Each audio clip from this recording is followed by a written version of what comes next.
Washington, D.C., the heart of American government and its feverish politics. But if you ask young people here about the election these days, you get a lot of this.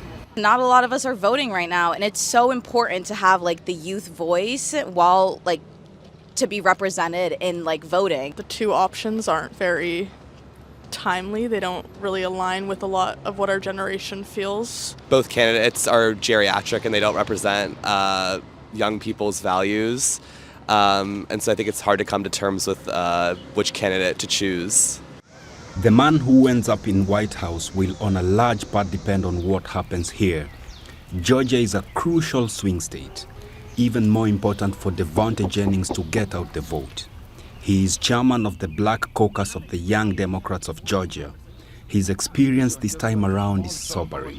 We're missing that juggernaut to get the young voters out. We saw in 2008 when Barack Obama was running, everybody was so excited that people wanted to be a part of that process. There was something going on and people were excited to actually be involved with it. This year, Devonte's mission to get young people to vote may be tricky. A recent study showed only 53% of registered voters under 30 intend to vote. In the 2020 election, a record 55% of under 30s voted. The 2008 election brought out 51% of young voters. Even Devonte admits that his party and President Joe Biden need to do more to reach young voters. Trump has no policies tailor-made for young people, and I think Biden's administration could be a lot better at messaging the packages and the agendas that they do have for young people. So I think people get it misconstrued that there is none. I think there's not one on one side. One side just has to package it up and message it better. This is Kennesaw State University. An nonpartisan group is encouraging students to vote, even if candidates may not be appealing. Young people really care about the issues. Young people don't care about who's in office. They care that it's going to be somebody who actually cares about them. Fayette County, south of Atlanta, a Republican stronghold.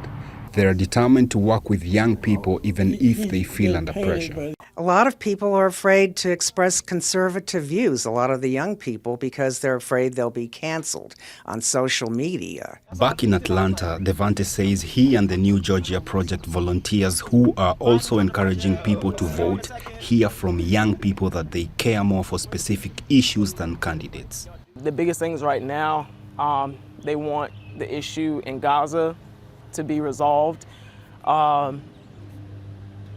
reproductive rights, and cannabis. It's still a long way to go to the November election. Only then will these volunteers see if those issues will drive young people here in swing state Georgia to go and vote.